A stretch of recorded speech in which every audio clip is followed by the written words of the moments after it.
The fall is upon us and the winter thereafter, but don't let the jeans and the sweaters and the sneakers betray you. Your body hair still needs to be tamed. If not for you, then for those you love. But there's good news. My friends at Manscaped are experts in male grooming. Now, I'm a true believer in the performance package for one reason above all others. The Lawnmower 4.0 Buzzer. This body hair trimmer is good enough to act as my beard trimmer as well, and I use it multiple times a week because I am indeed what you might refer to as a Manscaped believer. Get 20% off and free shipping with the code SACRED at manscaped.com. That's 20% off and free shipping with the code SACRED. That's SACRED at manscaped.com. That's MANSCAPED.com. Make your balls a priority this fall. Choose Manscaped. Your balls will thank you. Sacred Symbols, a PlayStation podcast, is brought to you by, well, you. If you want to learn how to support our show, go to patreon.com/laststandmedia.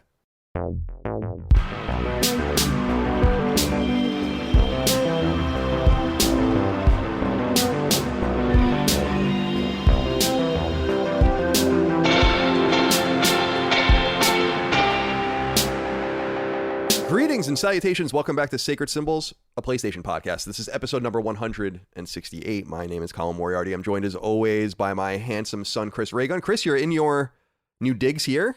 Yeah. How does it feel? It feels, good. It's a lot. We were just talking about it a little bit before, but like it is so much hotter in New York right now than it has been in California for the last like several months that it's like I was just completely awestruck. Like, I forgot that heat was possible here to this extent. It really is that humid, like, almost like you're swimming just to walk to the mailbox. It's like, it's something. But yeah. But thankfully, yeah, my stuff arrived like yesterday, so I've just been like a madman throwing things together. So if it looks a little haphazard, I got rid of the Watchdogs. Yeah, very good. Well, I had no problem with the Watch Dogs poster, but I think it drew many inquiries. I had a problem. You had a problem. Watch Dogs poster. Yeah, fair enough. Well, good to see you settled, and welcome. And of course, Dustin Furman, executive producer and co-host of Sacred Symbols. Welcome. How are you doing today? I'm doing. Why am I speaking so weird? Like, how are you doing? It's okay. Like, sometimes that I've happens. never spoken English before. Yeah. Well, what's happening in your life? I'm feeling great, Colin. As a lot of the audience knows, this is just a small thing, but it feels like a big thing. Apple featured us in a tweet for their podcast thing, and to see awesome. all the overwhelming fan support of fans was awesome. But also just some of the deliciously salty comments out there. I was well fed last night. Just read I don't the know good that I and even the saw bad. them all, but yeah. Definitely very well fed. I don't know if I saw them all. I mean, it's the usual suspects. Yeah, Ian Walker. Who else? Nathan Grayson. God, he sucks. Yeah, but it's just whatever. There was it's so strange because it's like, how do people over and over again come to us and tell us how, some people like how horrible these guys are, and then this just happens constantly. Like, we don't do any. It's just so strange. Like I think I felt like that particular instance was illustrative more than most. Yeah, and I think people kind of got the picture. It's like, what are you even upset about? The one piece of interesting feedback we got was, and it is, I think, good feedback, but I'm not going to take it. And it's that people are like, well, your name isn't on the podcast, like art. And I'm like, but I like that. Dude, like, I like that. I like that we have no names on our art. And it's like, just, you'll find it or you won't. I don't know that the art having it matters as much as that it says : a PlayStation podcast afterwards, which, by the way, and I've said this in the past, everyone has copied us because we were definitely doing that before anyone. Now everyone does : a something podcast. So here's the thing, Colin, about the art. Holly brought up a very great point because I was telling her about that comment, and she's like, well, look at the most influential brands out there. Apple. Does it say Apple under the Apple logo? Does it say, like, Starbucks? They got rid of the letters around their thing. And I'm not saying we're to that level, but Dagan did such an amazing job with our art that I feel like it is, like, somewhat amongst our industry now iconic. Like, you see that and you know it instantly. So I'm like, well, certainly people that hate us recognize it, which is amazing because I have no idea what they do, for podcasting. So, like, yeah, you're right. I have to say, I mean, I love the CLS logo and I love the Fireside Chats logo, and that's retired. Defining Duke also has a great logo, but I am very partial to the Knockback logo. Because that was a logo I I technically designed in some way the CLS logo and the knockback logo. Those were kind of my visions, and Dagan executed on them. I just love the arrow bouncing back. I think it's cool. It reminds me a little bit of like Arkanoid or something too, like symbolism from that as well. But yeah, it was awesome to see that. Thank you to Apple. We'll see. Some people had funny comments like, well, the reason that Nathan Grayson and those guys going at us unprompted bothered me was because I know the intent is to get Apple to remove us from that list. Right. It's not like, yeah, it's not that I'm mad people don't like us. It's that you are quote tweeting that so that they take us off this so-called patch notes section where we're promoted. I know what time it is. I mean, I'm not fucking stupid. Yeah. So that's what really annoys me. It's especially annoying just because it's so like obviously like unprovoked. It reminds me of a lot of time. Like sometimes people will like tweet at me, right? Or like literally like talk like shit online, and then I'll respond, and then they'll be like, "Oh, how could you respond to me like that?" It's like, what do you like? What? Why are you even saying anything if you're not expecting me to say? Like, I don't understand the logic of like us being at fault for replying to criticism. Truly, Right. Like I can't fathom it. And dude, I saw some of the quote tweets were people that worked for Fanbyte, and they were like, "LOL, yikes." I'm like, bro, your company is owned by Tencent, which is card-carrying CCP members that's committing genocide. LOL, yikes. Like, come on. I don't know. Yikes. It's just like, dude. Yikes, communist money. It's yeah. So dude, it's the people that we do rub the wrong way are the right people to rub the wrong way. Absolutely. I think. Very well said. So yeah, we're appreciative of that. And like I said, the criticism's fine. I don't care. Yeah. But I do care when I know the intent is to try to get us in trouble with Apple, just like people try to get us in trouble with other people, things too. It's like, don't fucking threaten me. I know what you're doing. So I'm going to strike back, and I'm not going to let this go unfettered. Now, Apple can, if they see this at all, and I doubt they will, they can go through everything that they want, but I'm not going to just let you say that uncontested. It actually reminds me of like, we get bad reviews on Apple sometimes, which I'm totally fine about. I don't look at them very often, but I did report one of them and got them removed because I was like, this was a couple of years ago, because I was like, this is completely ridiculous. This has nothing to do with our show at all. And they were like, yeah, you're right. And they took it down. So it's just one of those things where I want it all to be on the level. And as usual, these cowards try to passively act towards an end. And that is, again, the only problem. But it was a great honor to be on there. And obviously, I feel like we've earned that place. I don't, no offense, I don't think any PlayStation podcast is really coming close to us in quality. And Colin, that's my take. One thing that I wanted to add, just because we're spending a lot of time on the negative, the few people that were negative, but sure. I seriously was shocked by the, hundreds of retweets and replies and people that were just rallying like, finally, this is some recognition from, a big boy like Apple. And so we, thank you. The only reason this podcast is on there is because of the fervor of the fans. So thank you. Absolutely. Mm-hmm. Yeah, you're absolutely right. I wasn't even going to bring it up, but I'm glad you did, because that allows us to also, thank everyone for their kindness. And we couldn't do it without you. Also, we couldn't do it without you on Patreon, patreon.com/laststandmedia. More than 12,000 of you support us over there. And we thank you so much. I mean, for that incredible support. Remember, you can get early ad-free access to every episode of Sacred Symbols each and every week, plus exclusive access to 2 episodes a week of Sacred Symbols Plus. And we're really excited about that. Edward Bustos wrote in and said, "Hey, CDC, just wanted to give a shout out to Dustin for his SS Plus with Jimmy." That's Jimmy Champagne. "He mentioned that the PS4 Pro noise issue was from thermal paste and not the fan, so I took mine apart and saw that 90% of it missed the chip. I can barely hear the fan now after testing it. Too bad it took so long for me to find that out, since the jet engine noise pushed me to primarily play on One X at the time and now Series X/PS5. Just wanted to say thanks for the info." So very well done, Dustin, for having that. We've had a few. Well, so talk to us about a couple of these episodes. We talked about Jimmy already, but you had another interesting episode, somewhat contentious with some people, although that's not going to stop us from doing these episodes. Right. Talk to us a little bit about that. Yeah, last week we had MBG on. He's a PlayStation-centric YouTuber, and him and I had a great conversation about we had the PlayStation event, and we broke down the games on Sacred Symbols, but I wanted to have an extended conversation about Sony's strategy. And so that's, what I brought him on for. And it was just interesting to have another unique take.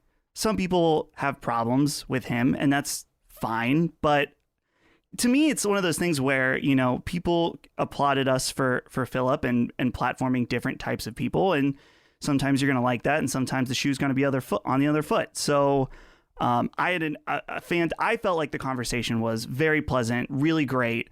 Shout out to MBG. He's a listener of the show. And, if you didn't like it, that's okay too. Just don't be insulting in the comments. There were many positive comments though. So, there were, but that was I feel like we're being a little negative at the top, but yeah. But yeah, that's another example where the feedback doesn't bother me. It's the tenor of the feedback or the nature of the feedback missing the forest for the trees. Because I'm not even going to get into it on Patreon, but it's like, I think of, again, I bring these guys up all the time, the people I love, Sam Harris or Lex Friedman or whatever. When I see a podcast pop up in the feed from them and it's just not a show for me, I don't immediately write to them and say, like, what the fuck are you doing? Yeah. Why did you have this naturalist on? I wanted to listen to a podcast about math. And it's like, well, I'm sure there'll be a math podcast next week on Lex Friedman or whatever. So that was the only thing where it's like, you got to let people operate and understand that not every single thing can be for you. We're trying our very hardest. So we also want to keep in touch with you as far as who you want to see on the shows. And we're going to have a lot of more interesting guests. I have some interesting people lined up coming on the show soon. Benji Sales is coming on the show soon. I'm going to be talking to Dylan Cuthbert, founder of Q Games, all about his history with PlayStation and Pixel Junk and Tomorrow Children. It's going to be dope. I'm going to have Richard Lewis on soon, British esports commentator. A lot of good conversations coming up. I feel like we'll have something for everyone. So come join us on Patreon, patreon.com/laststandmedia. Thank you so much for that. Nice reviews on iTunes are appreciated. Support us on YouTube, whatever you can do. And on that note, Caleb Bryan did write in, and I felt good about this. I wanted to read this. He said, "Hey guys, I am currently in one of those gaming ruts that is often mentioned on these shows where life has just dragged away all of the enjoyment out of my hobbies. With some anxiety-inducing life events coming up, it's been a challenge just keeping composure enough to make it through each week. But LSM shows have been super helpful in making me smile and laugh through the despair. Just wanted to say thanks to every one of you guys for your endless dedication to these shows. I am eager to watch and listen to the recent live event and hope to one day make it to one of those in person. Keep up the excellent work." Thank you, Caleb, for your kind words. We will have more information on the live shows, in the coming months. Yeah. And I wanted to just read this out because, and Chris, we talked about this a little bit, and we have talked about this a little bit. It's nice that our show can be like an escape for people. I get it.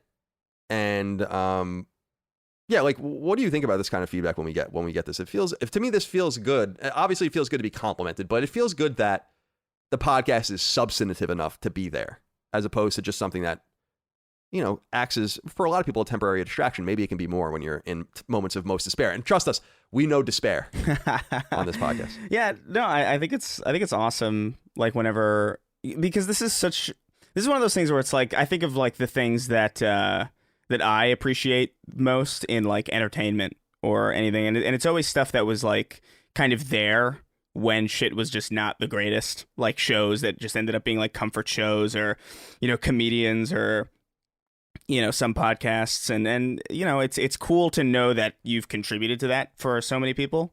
I think it's just like a really invigorating thing to hear. It's like a really nice, it's good to know because it's really motivating, I think, like on our side. I agree. And so I wanted to just read that to thank you. We're happy to be there for you. Very appreciative of that kind feedback. Keep your head up.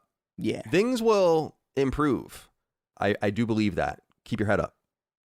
Nigel wrote in and said, "Hey, fellas, not a question, just a comment. Analysis on game studios often yields stories about the individuals who call that place home.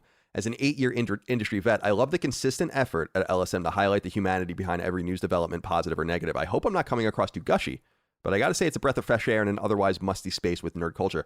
Thank you for that, Nigel. And I wanted to read that one out to continue to say, if you work in the industry, reach out.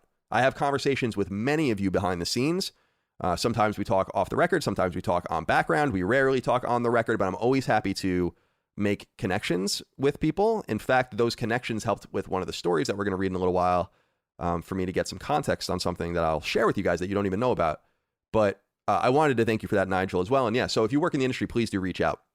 Now, a couple of other comments. I wanted to make a quick correction. We had a lot of people write in about this. Cal and Kelly wrote in and said, "Hey guys, just a quick correction from your interesting conversation around John Gibson last week. Colin, you said that Ireland was around 80% pro-life when in fact we voted 67% in favor of legalizing abortion in 2018. You perhaps just used it as an example, but I thought I'd write to clear it up. Thanks for having the difficult conversations." Yeah, you're right. Wasn't talking about the referendum. I actually knew about the referendum, but didn't know it was that overwhelming. It's more talking about the Catholic angle. When you have a country of people that feel a certain way, you can tell me if I'm wrong. It's not really important to the show anymore, Colin, but I will say that my assumption was always that Ireland voted that up because they were able to separate church from state in an effective way. But you're right. Should have been more clear, and I appreciate that correction. Yeah, so I was curious about this. Jobin wrote in and said, ADC, after hearing multiple terrible takes and patently false information on IGN podcasts lately, the most recent examples being that Wolverine Origins was bad. I mean, that's not really, I mean, that's a horrible opinion, but that's an opinion.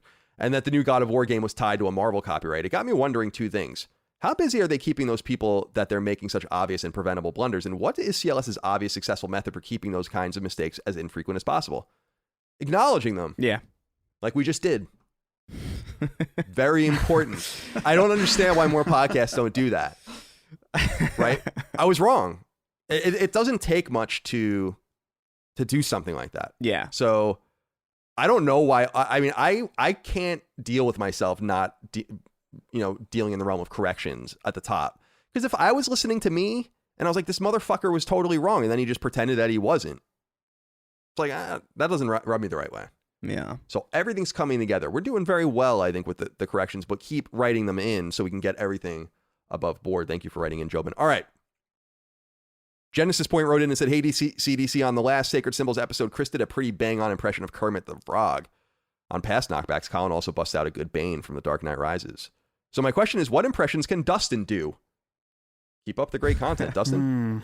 Impression. I'm not I'm not an impressions guy, but I was told that when I pulled out the Trump voice a few months ago, that was pretty good. But yeah, you do a great Trump voice. I can't do it on command. Like, I feel like when I do it on command, where I'm like, it's the greatest podcast in the world. Like, it just doesn't. I don't know. You have to like be possessed by like you have to be channeling him. Right. Yeah. I don't know. And here's the thing: it's an impression that was only valuable for that time. Well, I don't know. Maybe Trump impression is like an eternal skill, but it's not a great one. Like, God bless me with one talent. No. That's good stuff. I mean, you always make me laugh with that, and I'll just come out and say it. Wasn't a Trump supporter, but miss him being around for the humor. I'll say that much. Sure. Like, there's some gap in comedy right now, and it's him. I think you never knew what fucking weird shit was going to happen. It was hysterical. He did that thing recently, and I agree. The thing is that I have a complicated relationship with that because I think he was funny, but I think comedy overall got worse with him because everybody just like focused on the wrong things. Yeah, that's because it was like because there are people who do like my friend Zach Psychic Pebbles. He's like an animator. He does an amazing Trump impression. It's all just because he does the cadence and he just says nonsense. It's not like, oh, I hate this person or like, oh, I love this person. It's usually just like, the sacred symbols fellows over there, they're good people, yes. See, Chris is better than mine already. No, but it's just the cadence. Yeah. He's such an amusing, he talks in such a he did a thing recently where he was like, what the hell did he was like, the people in the Middle East, they love the burqas. Like, and I'm like, what the fuck is going on? What are you doing? And he was just like talking to, like, he just holds these random press conferences for like, it's so weird. Yeah, he's an interesting cat just in the sense that, and we've talked about it in the past, where I'm positive he knows he's funny. And so, yeah, I think he hams it up. I wish he would have just become a comedian. But that would have been great. It's too bad he's so divisive because, and it's too bad everything is so serious since he was the president of the United States. But nonetheless, no impression. Well, I think your Trump impression is great, and it makes me laugh. So the Kermit the Frog impression, of course, is really good as well. We didn't acknowledge it last week when it happened. I was like, holy shit, that Kermit impression. Yo, can I be real? Can I be real? I don't even remember this happening. Like, I don't think you were trying to sound like Kermit. I think I heard it. I was like, holy shit, that Chris is Kermit right now. But I don't remember what the context was.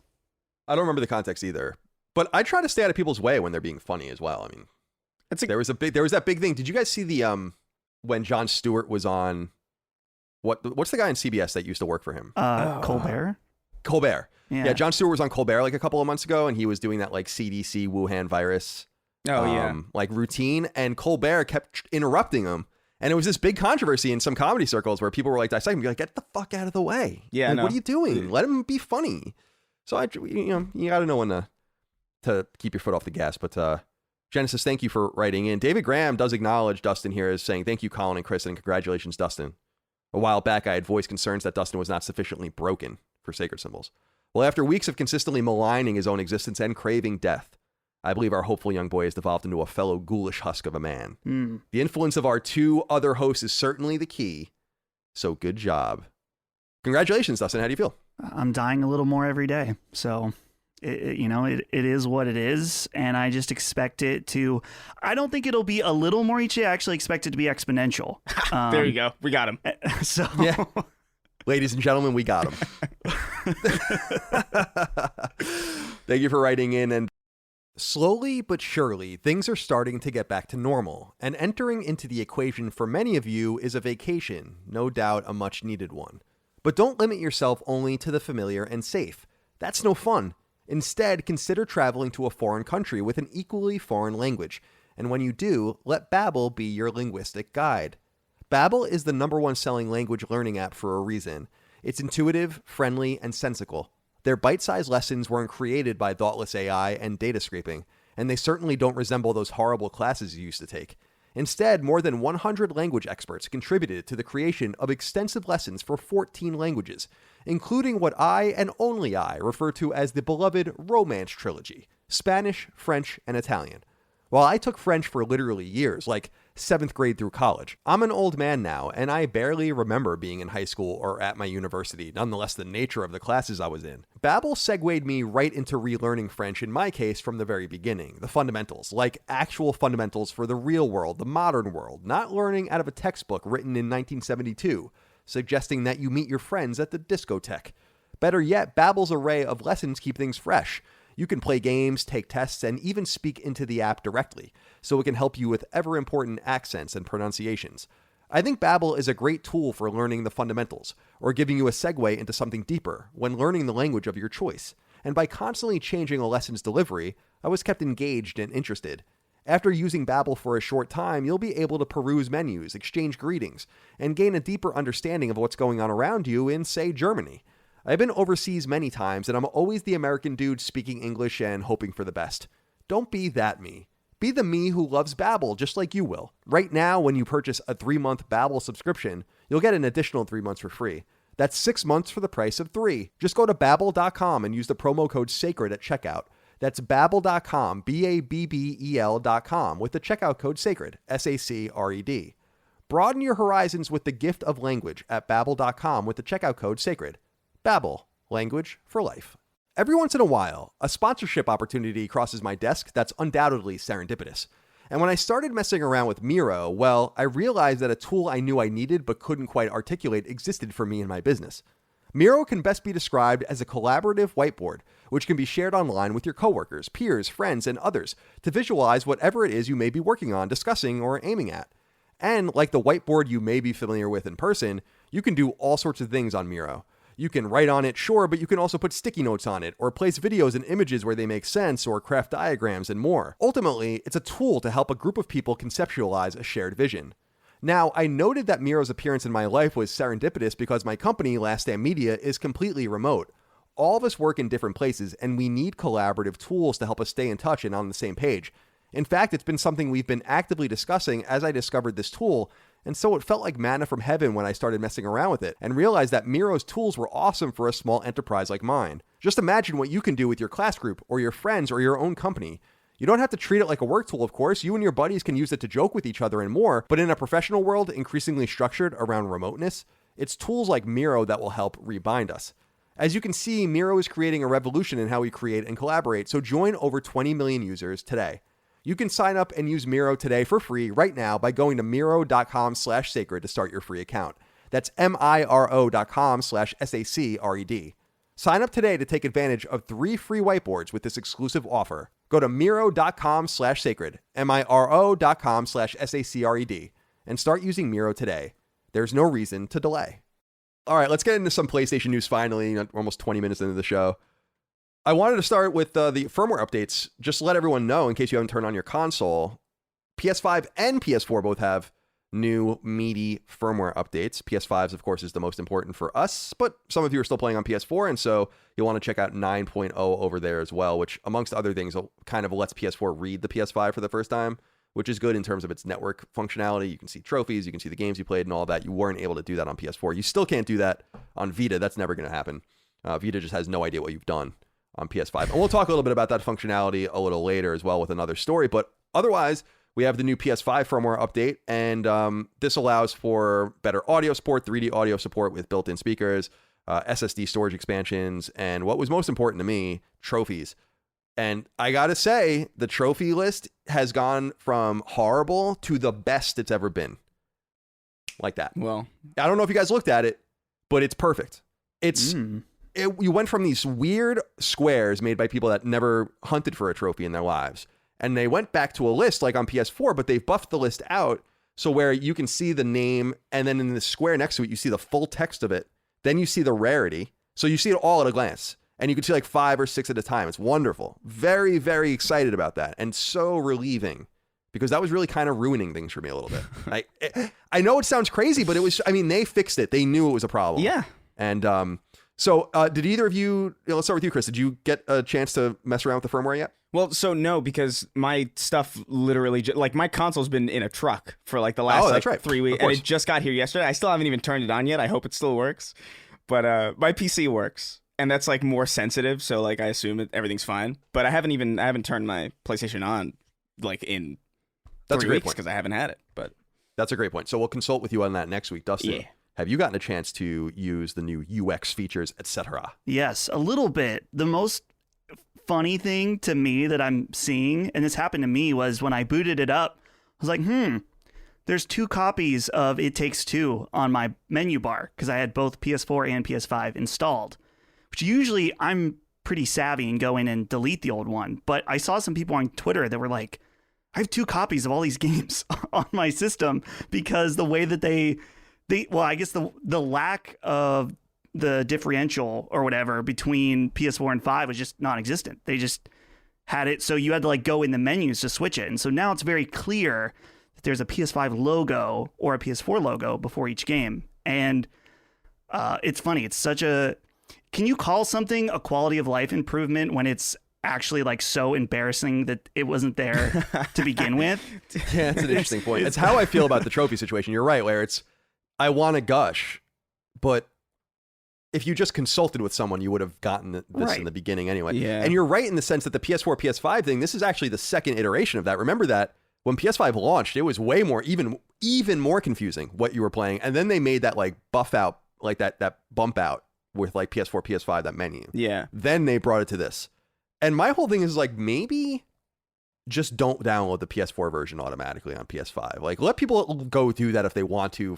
The only reason I would assume you would want to do that is for trophies. I couldn't imagine what other reason you would even do that. If this is the smart delivery. Why will you always haunt me, error, great error, of making fun of smart delivery for years? They really did botch it in the beginning. Like, cause I remember, like, it was like literally our first, like when we first talked about the console, when we first got it. Like, one of my first things that I was talking about was literally just like, I was playing the PS4 version of fucking Miles Morales, and I didn't know. Right. Because it just didn't, it's so weird that they wouldn't make that clear in an obvious way, like early on in the drafts of that operating system. Like they should have had stuff like that ironed out 2 years ago, like in the OS, like when they were building this thing. So I totally agree. And wow. I do wonder, what was the use case to not make that differentiation from the beginning too? Like, what was even the logic behind that? Because it doesn't make any sense, because like I said, I would imagine you would only want to play the older version for trophies, but they clearly didn't give a shit about trophies because look at the way they rolled them out. So something in here just doesn't make any sense. Something's amiss. Yeah, I would agree. So I'm glad that they got that straightened out. We have a good question here from Dan Excel, who says, hello, CDC. What are your thoughts on the new firmware update for the PS5? Well, we've already gotten into that, but he says, we've all been critical of the OS thus far, and they finally delivered on some big changes with this update. Is there anything you would still like to see that hasn't been updated yet? Cheers and have a great weekend. I've been seeing in my circles, my trophy circles, that people are hungry now for more, and what they want is a quicker way to access trophies, which is cool. But there is a new functionality where you can tag 5 trophies, as I understand. So that's cool. So you can have them just up in your bar. But I feel like there's still some snappiness issues that need to be taken care of, particularly when I'm on the media side. I've been using I paid for NFL Sunday Ticket, as I do each year, and it's its own app. And it works better than ever from a fidelity standpoint, but I'm confused why these apps don't seem to be better optimized for PS5, loading quickly, getting into things quicker, all of that. Why is it taking 10 seconds for Amazon or YouTube to load up? Little things like that I think are quality of life more than UX issues. I think I'd like to see them handled next, because there's really just no reason. And my assumption is that these programs aren't as well refined as we would have liked, which is strange, because you'll remember back, they don't talk about this too much anymore, but you'll remember back in the PS3 and 360 era, it was PlayStation 3 that was most used on Netflix. You would think that they would have some sort of reason to make that happen. But Chris, is there anything you want to see on PS5 that would make the experience better for you from an operating system standpoint? I'm not sure. I think I agree with you in the snappiness overall as like a general kind of like improvement. But honestly, to me, like the one thing that, and maybe this is just a me thing, because I don't know if I've seen many people agree or echo this complaint, but I don't know why the games and the apps icons like themselves have to be so damn small and far away. Like it feels kind of like weird to me. Like it's not even necessarily that it's bad. It just feels kind of off. That it's almost like it's off in the distance. I'm like, look, it's that's interesting. Yeah, there is a lot of like dead space. Yeah, and, for them to show you things. Yeah, and I hate dead. Well, I love dead space, but I hate dead space in like UI design and stuff like that, where it's like just use your screen real estate. Like it's there, and there's a lot of great icon art, like and there's a lot of stuff you could do with that space too that they're just not. And it's, I don't know, it just feels like it feels like I'm zoomed out all the way on like a web page sometimes. That's a really great point. And I assume it kind of gets back into the controversy from a few months ago. You guys will recall when people were upset that they found out Sony's charging people for real estate, right? And I mean, of course they're going to do that, but I feel like that probably is the impetus for that, to say like, well, because like when you turn on your PlayStation 4, or PlayStation 5, it shows you something that can't come cheap. Like whatever that is, it's not always first or second party. That cannot possibly come cheap. That's true, yeah. And I assume that is the reason. But wouldn't it be cool, to your point, if by subscribing to PlayStation Plus, you can turn off ads and mess around and make it so it's like an ad-free experience that would use the real estate better? And I would love something like that. That would give you more of a reason to get the PS Plus, negate kind of these algorithms that are trying to nail you. I'm getting stuff for like Tails cons. I feel like sometimes these things don't even know that I bought the game, so it's not very intelligent. Right. But my assumption is that's why it's there. Yeah, that's probably fair. Yeah. Dustin, what are you looking for on the OS? There's a few small things. Like I actually really like the PS4 themes, and so I'd like to see themes make a return. This other answer is kind of a cop-out, but it is truly what I want most, and that's Discord functionality, which luckily we know that is coming at some point. But there's nothing worse than wanting to play on, talk on Discord, play on PlayStation. So you have like your Apple earbuds through your headphones, and then like someone's TV is feeding back in. It's terrible right now if you want to use Discord and PlayStation without some crazy setup. So I think once that's integrated, especially now in the era of so many crossplay games, it's going to be a big deal for PlayStation. You have to imagine the Xbox wants in on that also. I kind of want it to come to both. Like, let Discord be a universal platform, but it's nice to see Sony got the snag at least early on. Yeah, I think they're smart enough to realize they shouldn't do that. It's also a minority share, so I think they would be overridden. That if needs they wanted to do something like that. That definitely needs to happen. Because, dude, I've been like on Destiny 2 crossplay with like a bunch of my friends. Because now we can do like, oh, hey, my Jalen's on Xbox, Paul's on PlayStation, I'm on PC. Great. And the voice chat in that game doesn't work. And my like Jalen is like he's technologically inept with computers, so he doesn't know how to use Discord. And he doesn't know how to use an app that isn't on a console already. So like he's been like setting up these actual like conference calls like with like phones. And it's such a nightmare because I was just like, hey guys, I can play with you and I can talk to you, but I can't hear what's going on in the game. So you're gonna have to tell me when shit's happening. And it's like the sooner that happens, like the better. It's key to what's going on. I mean, we're gonna talk about Splitgate later and other games. I mean, these are games that are people want to talk to each other when they're playing these games, and so absolutely, it's a very shrewd acquisition. And we'll see about that. But yeah, Chris, I think you and I are of the same minds too. Where I just think What I would want more is just more attention to the snappiness. The promise is there. It happens sometimes. You go into a program like that, the game loads like that, you go into YouTube like that, but not always. Like there's some, I don't know what it is. There's something's holding it back. Yeah. From being as snappy as it could be. And so that I would really like for them to focus on those things now, because I think the console, when you compare it to, I mean, PS3, it's like not, you can't even compare it to it, but PS4, it's in a great place compared to where PS4 was, which was in a very good place. And remember, it wasn't until 2013 when we got PS4 when we realized how bad PS3 was. And that didn't happen this time because PS4 is still good. So now they have to kind of eat around the edges and fix the experience itself. And I'm confident they will. Mm-hmm. So yeah, go check out those on PS4, PS5. You have to download them. So might want to just get it out of the way now. Now, I'm interested to see what you guys think of this next story. I was going to write this one up, but I decided not to. NVIDIA's GeForce Now streaming service, apparently, according to a Reddit post, leaked an asinine amount of stuff. And I want to say two things. Number one, I have no idea what they were thinking putting this shit into GeForce into like the back end. And number two, I believe it's totally real. Mm-hmm. Now, that's my gut check. I'm curious what you guys think about this, but to catch everyone up, and I'm just using Push Square's story, someone named Igor July, I don't know who that is, but he found G4, he went into G4 Now's database and he took a look inside, and he apparently wrote this like extensive, I don't know if you guys saw it, a Medium post about what he found. There's a shit ton of things that are not interesting to me. But, and actually when you read his post, it's funny because the games are the most interesting part, but he like glosses over them almost because he finds all this other stuff that is more intriguing to him. And the original story says, and I agree with Push Square's framing, to be clear, the data is real. You can even go and check it out for yourself if you know how. So this stuff is in GeForce's background. This isn't a rumor, as they note. And NVIDIA said in a follow-up, WCCF Tech got this story, but NVIDIA said, NVIDIA is aware of an unauthorized published game list with both released and or speculative titles used only for internal tracking and testing. Inclusion on the list is neither confirmation nor an announcement of any game. NVIDIA took immediate action to remove access to the list. No confidential game builds or personal information were exposed.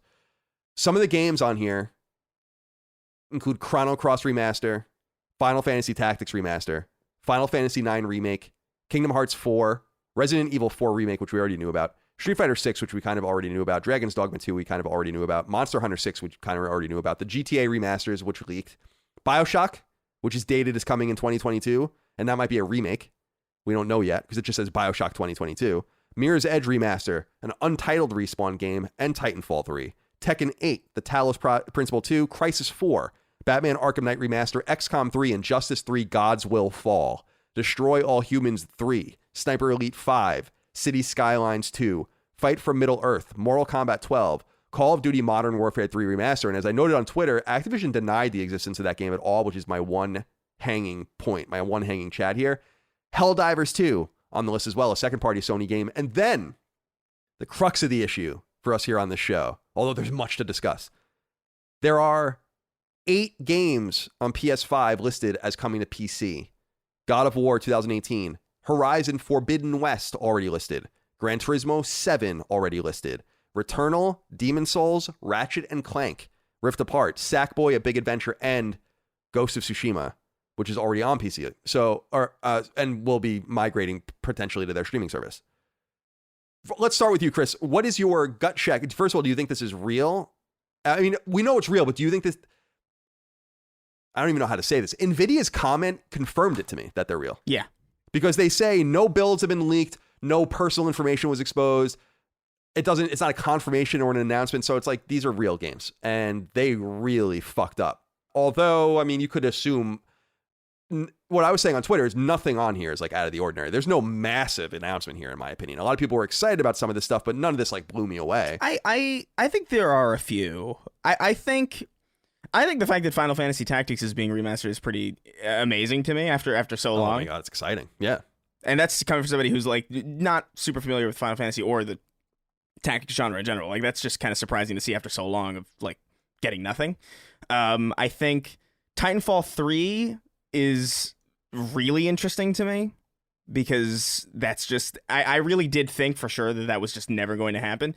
And the thing for me that is more interesting than anything else, even though it's like probably like not that big of a deal, the fact that there's actually a Destroy All Humans 3, like a proper 3. There was never a 3, by the way. So this is like we've got the remake and then 2 remake leaked. The trailer for it leaked. Right. So the fact that by PlayStation yeah. leaked it. So that's another thing we can confirm is totally real. Yeah, so like just the thought like, okay, so they've been working on a proper third game, like with modern hardware, not built on like a PS2 like that's kind of awesome. That is really exciting to me. But yeah, I mean, I was going to say, this is the promise ultimately of THQ Nordic. I mean, they've been kind of quiet even though they bought all this stuff, but this was eventually going to happen. Yeah. Like, the games were eventually going to be ready. And here we are. Yeah, here we are. I think this is all totally real. Like, I think the whole Modern Warfare 3 thing is bizarre. I don't know what to make of that, but all of this sounds pretty believable. The only one thing that, like, there are a few here that, like, what are the most suspect ones to you? Because to me, the most suspect ones to me are, like, Mirror's Edge Remaster. Like, I don't know. Like, that to me... Knight. And Arkham Knight also, like... Yeah, that's a weird one. What? Yeah, I mean, yeah, other than Modern Warfare 3... I would say, yeah. I would actually say any of the remasters, including the Square Enix ones, are the most suspicious. But the fact that Chrono Cross and Tactics are both being remastered at the same as well indicates like either like they're in there, right? So it can't be like some fanboy fantasy unless there's someone at GeForce who's just making these for testing. But why would you use? It's just too much, right? Injustice 3 Gods Will Fail, or Gods Will Fall rather, that's a specific name. It's not like you're not speculating that it's going to be called Injustice 3, and you're saying it's going to be called this thing. And we already know that some of these games are coming, so it's not that surprising. Like the GTA remasters are coming. Yeah. Final Fantasy 4 remake. People were talking about or Resident Evil 4 rather remake. I was like, didn't they already say that they were doing that? I mean, I don't understand like why that would be such a big surprise. Yeah, we've known about that for a while.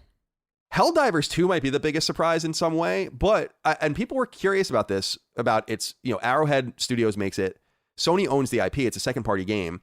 It was a very early PC migration that found a lot of support on PC. And so I'm not particularly surprised that they would revisit that at all. Yeah. It could actually be a good game to just do PS4, PS5, PC right out of the gate. Very similar to the way they did PS3, Vita, PS4, as you might recall, when the original Helldivers came out. And that's a fucking awesome game. Yeah. That's a really, really fun game. That game used to make me laugh because it was so comically difficult. Yeah. Where you could put down a gun turret and then the gun turret could just wipe your entire party out because it was like friendly fire. So that game was a really, really interesting one. So yeah. Dustin, what do you make of all of this? I think that it is real for sure. Like it's just, if you look at this Igor July, like he found it, and I think Push Square said the data is real.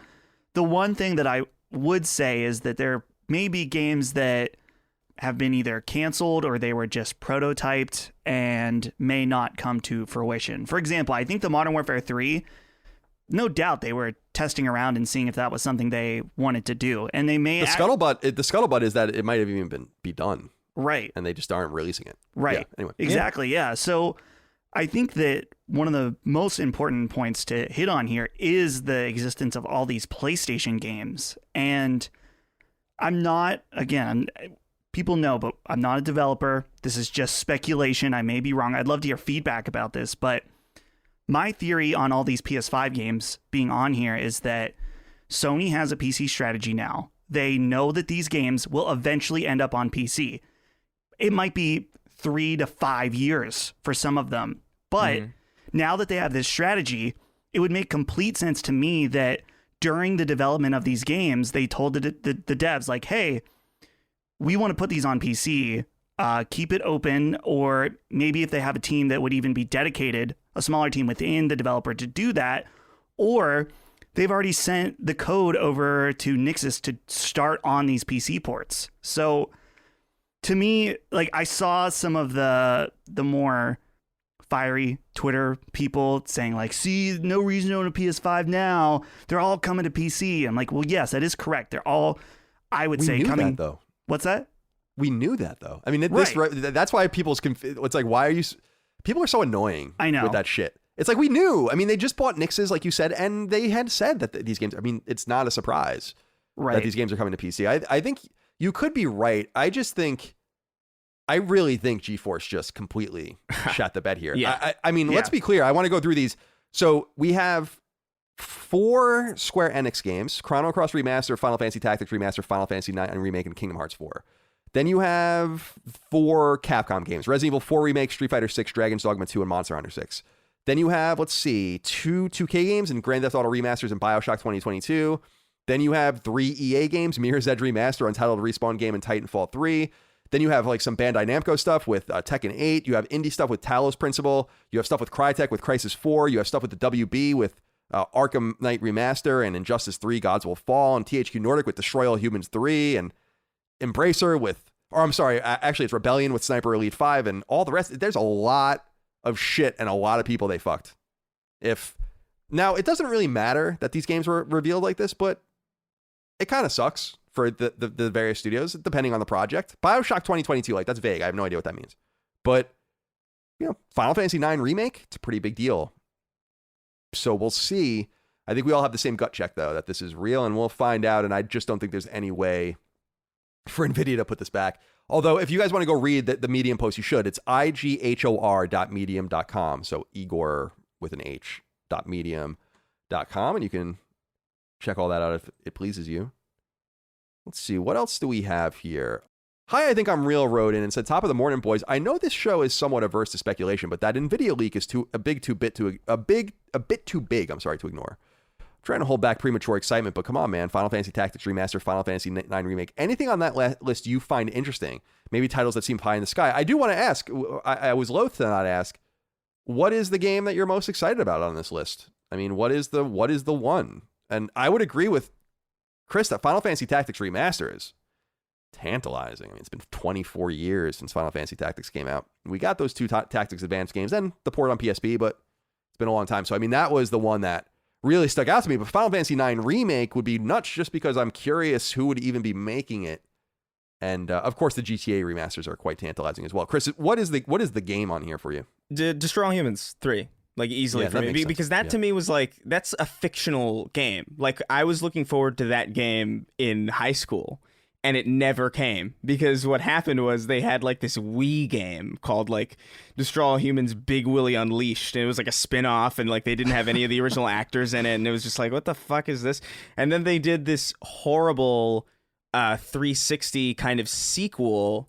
But it was by a studio called Sandblast Games, which that was their only game, and they never did anything else. And that wasn't. It just ran so poorly. That was an alpha build of a game that they just put out, and then the series just died. So we never got the 3 that I was looking forward to, and just the thought that we could be getting a 3 so far into the future, so far after the second one, where there's so many generations of machines behind it now to maybe realize that vision a little bit more completely with better physics and a bigger open world and more possibilities. That's really exciting to me, especially because that series is just so strange and weird and oddball. It's a very middle market kind of let's just do this weird thing, and to see that kind of identity continue potentially with hopefully the same cast is really exciting to me. It's the game that I wanted when I was a kid and that I'm finally getting, if this is real, which my gut check is that it is. That's super exciting to me, even if it is ultimately going to be probably a fine video game. To me, it's just a big deal. It's exciting because I think that we're gonna, it's not exciting, let's say it's interesting, because a lot of these IP that were wrapped up with THQ and all their iterations for the last 10 years, I think we're going to start finally seeing them truly bubble forth with new AAA games. Red Faction, right? We're seeing Saints Row come back imminently. So I think you'll continue to see these kinds of products, and that's just another one. Kingdoms of Amalur, I think, is another one where we're going to see a real new one as well. Yeah. We talked about the DLC last week, so it'll be exciting. Dustin, what's the one for you on this list? I have to say right off the bat, I meant to say this earlier, RIP to all the Bloodborne fans. You got everything under the fucking sun on this list except for Bloodborne. What's the deal with that? So strange. Although it's worth noting that on that list, you know what? I was going to say that's not true. I was going to say that list has cross-gen games only. Although, yeah, I guess that is true, but it doesn't matter. Go on. A lot of people would expect that I would say Kingdom Hearts 4. It's not. I'm tired. Please. let the suffering end at this point, but I will play it, no doubt. I'm going to say Titanfall 3, just because I thought Titanfall 2, man, the campaign for that game is so incredible. If you haven't played that campaign, I'm just going to say you're fucking up, especially if you're an FPS fan. You have to play the campaign for Titanfall 2. It's so good. And with the success of Apex, I think I'm trying to remember what public statements they made, but it was kind of clear that they weren't even thinking about doing Titanfall 3, that Titanfall was effectively dead after Titanfall 2 and Apex. So to see this on the list, I really hope it's real, because Titanfall deserved better, and this could be another chance. Very well said. Now it's safe to move on.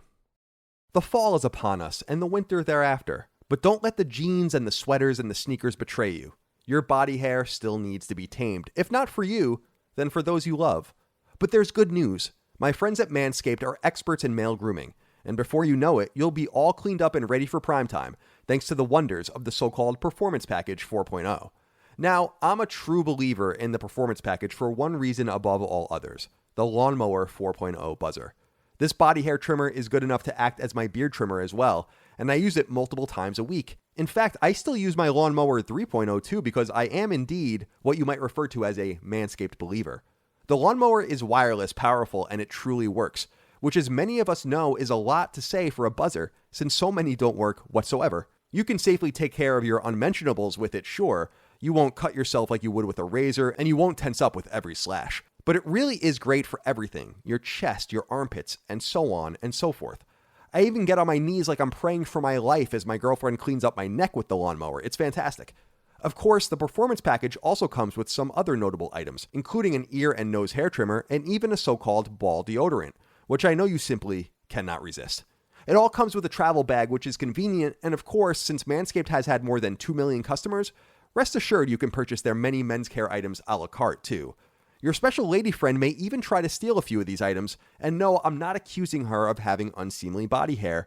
I just meant she'd like the smell of the lotions. Get 20% off and free shipping with the code SACRED at manscaped.com. That's 20% off and free shipping with the code SACRED. That's SACRED at manscaped.com. That's MANSCAPED.com. Make your balls a priority this fall. Choose Manscaped. Your balls will thank you. Angie's List is now Angie, and getting your to-do list done just got easier. Between back to school and with the holidays around the corner, it can feel like there's no time to tackle home projects.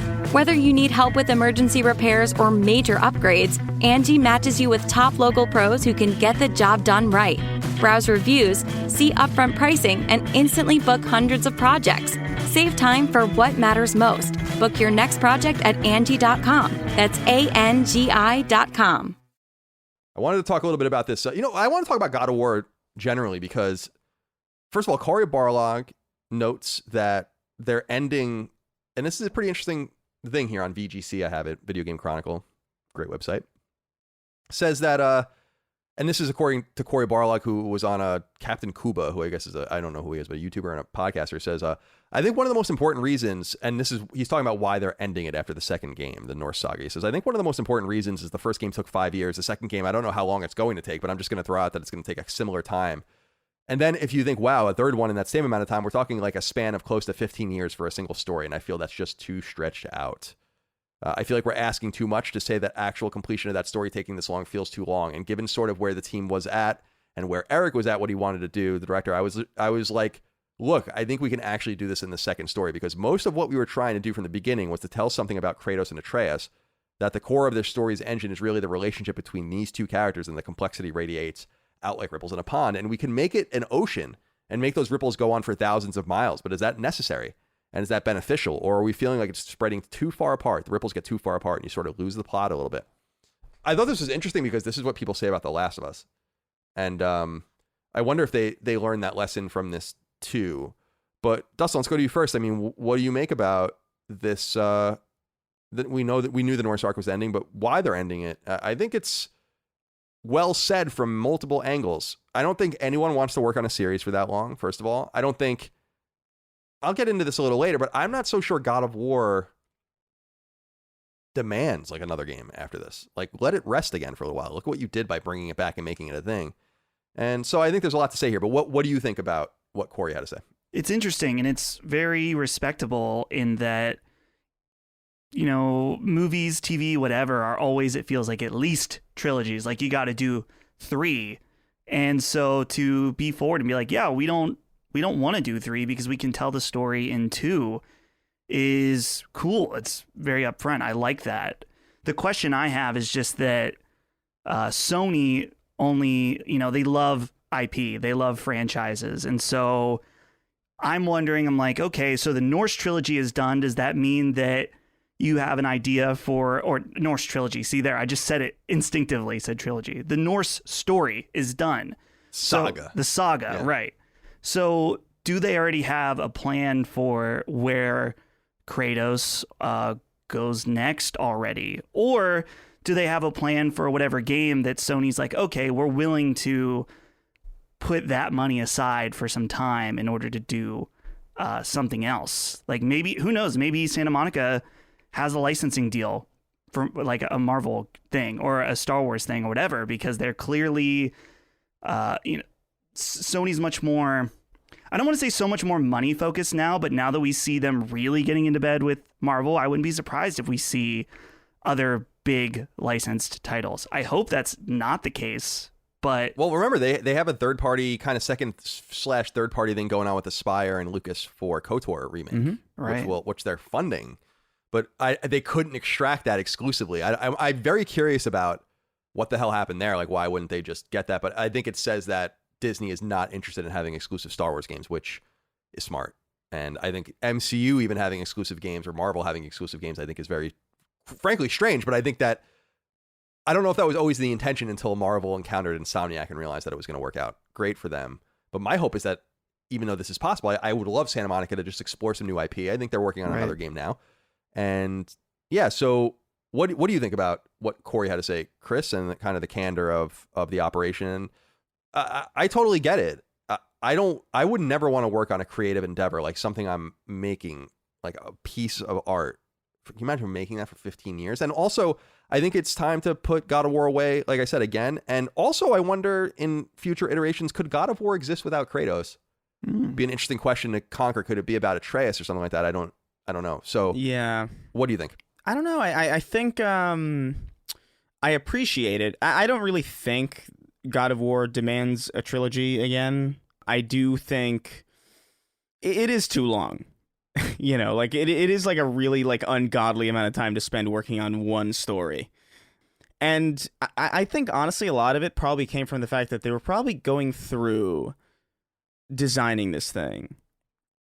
And they were probably thinking, like, first of all, do we have another story to tell after this? Probably not. And anything after this would feel forced. Or another thing that I think is also probably likely is it's no surprise that a lot of these Sony first-party games kind of, their focus is on narrative. Their focus is on story. Their focus is on kind of world building. And so just something that I've noticed is that gameplay really only exists to serve that. And I don't know. There's already so little distinguishing God of War 2018 from this new God of War Ragnarok. And I saw a lot of people like shitting on the games, like they're reusing the same boat animation. It's like, it's a good boat animation. It's fine. But that's the thing. It's like there comes a point where it's like at a certain point, what more can you really improve on? And I don't know if there's really that much room to improve, especially enough to make like a whole nother third game in 7 or 10 years. So I think that it's a wise move to just sort of put it away, sort of admit that like, hey, we've shown you all that we can show you with these two games, with this story, with this narrative, with this gameplay style. We're going to put this away. We're going to move to something else. And even if that thing is another God of War in like a different, you know, pantheon of gods or like whatever, or if it's something completely new, I think that's interesting too. I would hope that they're going to something new though, because they could always just choose to come back when they feel they have an idea or when they feel technology has gotten to a point where they can deliver on something that they can't deliver on now. It's always wise to do that as opposed to just kind of sprinting for the finish and just sort of like, we got to get these 3 games out even though we've got like very few ideas. I like the candor, I like the admission, and I like the fact that they're not relying on just the magic 3. Like, it's nice. It's refreshing. Indeed. What's your take on this, Dustin? Yeah, I mean, yeah, I think they give Kratos a little nap. You know, what are they going to do next? Is they're going to, when you have an IP like this, are they going to get the Hollywood treatment? Kratos finds a portal and he ends up in New York City with his and then he has to, whoa, this is crazy time. What's this? What is this big box with wheels? Like, you know, that's. And then Spider-Man swings in. Yeah, exactly. Yeah. So this just sounds like a. And then it's PlayStation All Stars. Just sounds like a Fortnite trailer. Yeah. Oh man. But yeah, give Grandpa. I mean, at this point, it'll be Grandpa. Yeah, give him a break. You need time to miss these characters. Like, one of my biggest contentions, and this is like a little off topic, but like, Halo 4 came out like 4 years. Like, it was literally only 4 years after the third game came out. And it's like, dude, I barely got a chance to miss this dude. Like, you really should have waited like 8 or 10 years. It would have been awesome to see him again. But instead, they just sort of blew their load too quickly, and I don't want them to do that here. I want them to like tell the story, be done, put him away, and bring him back when you have a cool idea. Because that was such an awesome reveal at the first, like when they first like revealed God of War 2018. Like when that first reveal was awesome because no one was expecting that. It had been a while, and it gave people a chance to kind of like, oh yeah, I miss that. I think you need that. We'll see. I think what they need in the spirit of that studio too is just something that is not God of War generally, from a cultural standpoint. Yeah, I think switch it up. As I said last week, Connecticut was their. I think I said it last week, but Connecticut was their first game, which is a racing game. But ever since then, they've only made God of War games: God of War, God of War 2, God of War 3, God of War Ascension, God of War again, God of War Ragnarok. Now next year, that's it. And I feel like there was demand there for something new. We almost got something new out of them, which was canceled on PS4. And I think we'll finally see that come to fruition. But I agree, Dustin, that there has been some criticisms of God of War. We both said it. And I found these a little strange too. Jeff wrote in though and said, there are rumors that the new God of War game will be in the 40-hour range, likely possible due to it being a PS4 game with many reused assets. Is this too long? Many people felt that The Last of Us Part 2 overstayed its welcome. Like your podcast, as long as it remains high quality, it can never be too long. Yeah, thank you very much, Jeff, for writing in. 40 hours is preposterous. If God of War is 40 hours long, I'm going to be upset. Yeah. About that. Yeah. What's the perfect... I feel like, first of all, I feel like the first God of War somewhat overstayed its welcome, although I think a lot of it was optional, which was kind of cool. I think a lot of the time was that very clumsy hub world, like it was not good. Yeah. And PS5 should ameliorate a lot of the load time and issues with that and the annoying quick travel and stuff, but I still felt like by the end I was done with God of War. And I've always been of the mind that this game is really great, but not like this pantheon of great PlayStation games. I totally disagree about that with other people. So 40 hours doesn't sound tantalizing to me, and I am a little worried because The Last of Us Part 2 is probably about 5 hours long, in my opinion. Too long. Chris, what's the perfect runtime for this game? I think 15 to 20 hours is like a really magic spot. I don't think the second you demand somebody spend double that amount of time on something, you better have a really, really damn good thing. But even then, like, I feel like I'd rather have like a really compelling 15 to 20 hour experience that I would be really excited to play through again because it's so well designed and so well crafted and so well made, as opposed to something that is just fine for like 50 hours. Like I can point to so many games that are probably like maybe like 4 to 8 hours long that I've probably played for well over 100 hours, you know, and it's because they're really good video games and they're designed really well and they demand you kind of go back and play them because they're just that good. And I think I would prefer that be the focus. Like when when people are thinking about how long should we make a game, what they really should be thinking of is, you know, how can we make this experience fun for the 5th time, for the 10th time, for the 100th time? And I think that's a far healthier way to go about designing something because then you design something that's both infinitely more compelling, less work for you in the long run because you don't have to spend like fucking, 10 hours on like making new cutscenes or like new, like a tight, amazing experience is better than just like a long meandering one that just ends up being fine. And I agree that there are some games that are like, Red Dead Redemption 2 is a great example of a game that's like super, super like unnecessarily long that I loved, and it's a great game, but I'm probably never going to play that game again. It's probably going to be like maybe like 10 years by the time I play that game again, because it's going to take that long to forget everything. But I don't know, man. I don't understand the obsession with length as a meaning for quality. No, I mean, we say that's like a theme on this show. I tend to agree. I like a whole smorgasbord of games where time is sometimes like I say, like I like to play a 100-hour game like once a year. I dig that. Maybe twice a year I'll spend 50 hours with a game or something, but I want to be in and out relatively in a normal period of time. In other words, don't demand more than you should be from me, and all will be well. What do you think about this range of timing, Dustin? The timing, here's the what just sparked in my mind while we're talking about the length of the game is that you have to imagine this game was greenlit under Sean Layden many years ago now at this point. And we've heard Sean talk about his approach was games more like Spider-Man Miles Morales, right? And what's interesting about this game, and maybe this gets into the next question a little bit as well, is that a lot of people are commenting how similar it looks to the original God of War, or the 2018's God of War. So do you think it's possible that this game was greenlit as a smaller God of War experience that then was changed during development to be a full-length God of War that they've just decided to finish the whole story, since they're like, well, we're already making the game, and development, I don't want to say development costs, but we don't need to remake the whole engine or whatever. So instead of doing a smaller one, we're just going to do one beefy one, since that the strategy of the smaller games is no longer in place anymore. It's possible. I think, well, Corey kind of somewhat confirms that when he says that when they were getting together and realizing what they wanted to do, that they didn't really need to do it more than one more time. And right. Well, you said it got into the next question, and I do want to put this out there. It's from Zach Yearwood. He wrote into us on Patreon, and he says, "Good day, gentlemen. Is it me, or has the PlayStation community developed some Halo-level impossible standards for the God of War franchise after just one game? Personally, the new trailer has me hyped to experience the next entry in the series, but for many, it seems like the expectation is that every sequel has to completely reinvent what kind of game it is. For example, fans would only be excited for God of War 2 if it was now a tactics game with a whole new combat system and camera perspective. In this age of AAA game development, to have that kind of expectation is not finally feasible unless you're willing to wait 10 plus years for every game. Have a great weekend."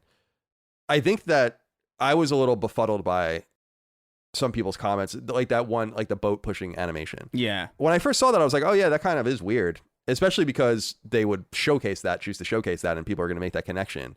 But it brings up two things for me. Number one, it's not necessarily very uncommon to do that. There's obviously famous Disney movies that do that over and over and over again. Yeah. Use like these famous twirling animations and dancing animations, whatever. So I'm not, no one holds that Disney and says, Robin Hood sucks because it uses some animations from, Snow White or something. It's like, who cares? But at the same time, this is a rubber meets the road kind of moment. When you demand 20, 30, 40-hour games, when you have unrealistic expectations, and when you're not willing to pay more for them than $70, and I know that this is an unpopular thing. People are freaking out about $70 games. I mean, this is what you're going to get. They're going to do what they can, and they're not going to reanimate that section if they don't have to. In fact, the budgets are such that, and this is to Dustin's point about what Sean Layden was saying, the budgets are such that they probably have associate producers going through with a fucking scalpel trying to figure out what they don't have to do again, because the games are costing them $150 million or whatever to make, and they can't, and they have these unrealistic. So it's not that I have a problem with people having those expectations and being excited.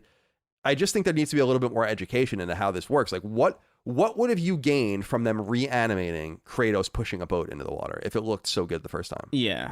Why would you be like, you would think like, oh, they put in so much extra work because they had Kratos pushing a boat with a different animation. It's like, but that means that the animator could just go work on something new. Yeah, exactly. Yeah, exactly.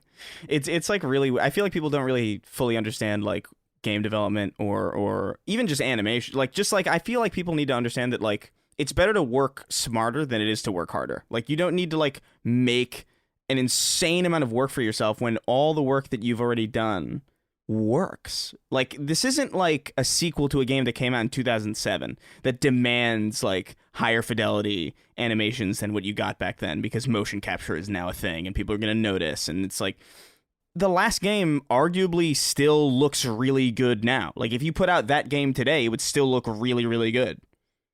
So I just don't understand the weird cherry picking. And by the way, like, reusing assets is something that every game does. Like, sometimes a game will polish up an animation a little bit, but like for the most part, like, dude, there are literally Halo Combat Evolved, Halo CE animations in Halo Infinite, and people love that because it's like, oh, cool, they brought that back, even though that's arguably just the same. It's like less work. Because you're just ripping an anime. I don't know. I feel like people need to educate themselves a little bit more on like what it takes to build these things and what value you're actually getting from like having somebody spend a lot of time reanimating the same thing if it's just probably going to look like only slightly different than it already looks. Like, right, and it's weird. It's just, if you did it right the first time. I mean, everyone keeps saying there's no difference between the PS4 and PS5, right? So that's, of course, I don't agree, but this is another one of those things. Well, there you go. There's your PS4 animation on PS5. And so it also gets into all of that, but I don't know. Dustin, did you have more you wanted to say about this? Because you did bring that subject up of the quality, and I guess I'm just surprised. I was a little surprised by some of the negativity around the showcase last week, Right? because I was like, "What do you want?" I'm no staunch Sony defender, as people who listen to the show know, but it's like I said last week, like that was no worse than very good. Yeah, and. Yeah, so God of War getting bodied a little bit was surprising because I was like, this is the game everyone was excited about. I thought it was weird they didn't date it. Right. So the only, I guess I'll pose a question just to the audience, and we don't have to answer this, but to think about, because I'm trying to figure this out in my brain, is that the new Horizon looks distinctly different from the original Horizon Forbidden West. And the new God of War, while I agree with everything you guys are saying about I'm cool with them reusing stuff, there's something about it that isn't quite as distinct when it comes to a sequel. And I'm trying to figure out exactly what that is and what that means, right? Mm-hmm. So, because we didn't see this reaction for Horizon, and it's also a cross-gen game. I mean, we don't have to get into it. I know we have a show to do, but like, I think there is part of me that kind of looks at Horizon and feels like Horizon had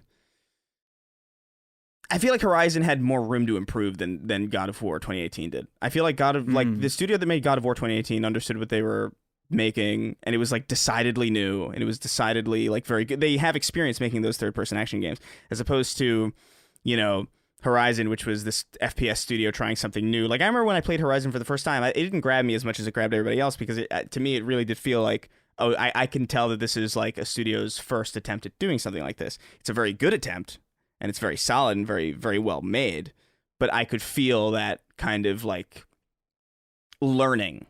And it looks like in this sequel, like Horizon Forbidden West, like when I saw that trailer, I was like, yeah, they looked like they learned a lot from making that first game, and it looks decidedly better. But I don't necessarily feel like God of War, like if you were to improve God of War animation wise and like combat wise, I don't know what you would really do. You know, from a player perspective, like me outside looking in, like I would have no idea how to make the axe throwing look better than it already does. Whereas in Horizon, I could say like, oh, that turning animation could be a little bit improved, or like, you know, the climbing is a little slightly wonky sometimes. They're also just very different games, but right. I don't know. It's I think we'll see what ends up happening with both of these games soon. I want to put this out there because I was thinking about this, and this is not going to be pleasing to many people that are excited to play God of War, but I'm wondering if God of War will not come out until 2023. They were loath to date it, right? And I was thinking about the math, and the math lines up. Horizon 1, Horizon 2, 5 years, 2017 to 2022. 5 years for God of War would be 2018 to 2023. And I'm kind of wondering if we got a little hint from that interview that Corey did where he's like, I'm not saying how long this one will be yet, but let's assume it'll be 5 years. Well, that's 2023. And I just feel like them not even putting a year on that on that new content was symbolic. Whether or not they're waiting to announce a more specific date, but it could also be said that they might not even need it because Horizon comes out in February, Gran Turismo in March, and then we don't even know. There'll be some second party games probably trickling out. We don't really have the full host of and full complement of games and how they're going to roll out yet. So it could be possible that they won't even really need God of War until 2023. It seems like they need it right now. I would agree that right now, if everything was as it is and we don't know anything else, then they do need it. But I just don't think that is the case. Yeah. So we'll see what happens. I wanted to pass this next story by you guys about from Video Game Chronicles. It says Hideo Kojima wants to make games that change in real time. And he talked to a Japanese publication, Anon, and here's what he said in part. And he talks about Boktai, The Sun is in Your Hand. I don't know if you guys know that game, but it's a really unique Game Boy Advance game that uses the sun. And you guys can go look it up if you want. But he says, quote, "What I want to do is make games that change in real time. People of all ages and professions are playing the same game, but everyone is playing the same way. Instead, it's something that changes depending on where you live and how you feel about it. I made a game called Boktai, The Sun is in Your Hand before. It's a portable Game Boy Advance game with a sun sensor and a clock. The amount of light from the sun is reflected in the game to defeat vampires, so the game changes depending on where and when you play. This kind of device connects the system created by people in the real world." And then he talks later about how he wants to keep making games as long as he can or whatever. Dustin, does a game that changes... Boktai was it wasn't a very, I don't want to say controversial, but people were annoyed by it because it was a Game Boy Advance game that, as I recall, was released before the clamshell, and so you would have to play it in the sun with no backlight. And it was just, that's like the worst possible way you can play a non-backlit handheld. So it was a really cool idea, and it's very Kojima, but it just, I don't think the execution, like, people don't want to do that. Even though it sounds like something cool, people don't want to do that. And that's always been my major concern. What do you think about him trying to thread the needle so that a game is like as dynamic as possible? Right. This is nothing new for Kojima, both in things he's said and things he's done. Of course, you and Dagan just talked about Metal Gear Solid 2, but Metal Gear Solid 1, the famous Psycho Mantis fight where you have to plug your controller in. You have to do something in real life to win, which is cool. He's also mentioned in the past that, I think it was around the time of PT, that he was saying that he wanted to make a game where like you put in your phone number and other information and like agreed for the game to interact with your life outside of the game, which is kind of like this. So that's, he's definitely flirted around with this idea. You have to be careful though, Colin, because you mentioned it, that games like this can be annoying. In particular, only if they are designed, I think, correctly. Like Animal Crossing is a game that revolves around the clock, right? And time of day. And so you can only do certain things at certain times of day, which is interesting. But if you're the type of person who like works a night shift or has sporadic hours, that's going to be very annoying. And a lot of games that have clocks suffer from this. I think other Pokemon games have done it too. Obviously, it's very a different probably tone of game than Kojima would make. But I think the point stands is that you don't want to inconvenience the players by the mechanics too much.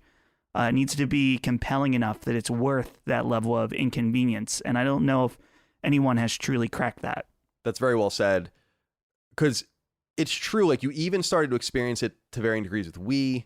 Yeah. And to a much lesser extent, PlayStation Move or Kinect, where it seems like it's something you want to do. And for a weekend or a week or a month, I mean, even VR veers into this space for a lot of people. It is good, but then you never play Sports Champions again. You never touch your Wii again. Your Wii balance board has been under your coffee table for 10 years. Like these are, and your Rock Band drums are in the garbage.